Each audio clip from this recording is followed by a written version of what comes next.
పడిపోయి నేను కోమాలోకి వెళ్ళిపోయినా తిన్ను అన్నారనుకోండి, అది ఉపవాసము కాదు. మీరు బాగా గుర్తుపెట్టుకోండి, అది శరీరమును శోషింపచేయుట.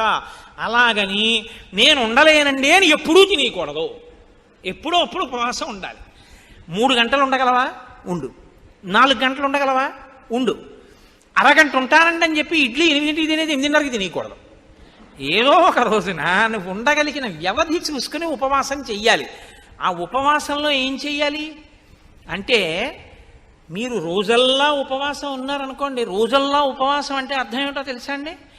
మీరు ధ్యానమునందు ఉండాలి. మార్చి మార్చి ఉపవాసం చేయాలి. మేము ఒకసారి సత్యనారాయణ వ్రతం అసలు శాస్త్రంలో ఎలా చెయ్యాలో అలా చేశాం. కాపవరంలో చేశాం కదా శర్మ గారు. పగలల్లా ఉపవాసం ఉండమంటుంది. స్కాందపురాణే రేవాఖండే అంటాం. అది చెప్పేదోటి మనం చేసేదోటి అనుకోండి. సత్యనారాయణ వ్రతం పొద్దున చేసేస్తాడు. అందులో ఎక్కడ పొద్దున చేయమని ఉండదు. ఉపవాసం ఉండి సాయంకాలం చేయి, గోమయ